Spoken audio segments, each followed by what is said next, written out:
আমি লালাপুর বাসায় গেছিলাম হ্যাঁ আর ওর বাসায় অনেক বেগুন, ও মনে করে বেগুন খাইতে পছন্দ করে, কি কি করে এটা আমি জানি না।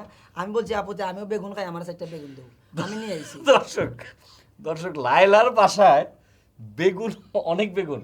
হ্যাঁ, এটা কি তুমি অনেক। দায়িত্ব নিয়ে বলতেছো? ও অনেক বেগুন, হ্যাঁ? ওইটা আমি দায়িত্ব না, আমি দেখছি, আমি বলছি আপু আমার সাইডটা বেগুন দেন, আমি একটু বাজি করে খাবো, আমি নিয়ে আইছি সাইডটা।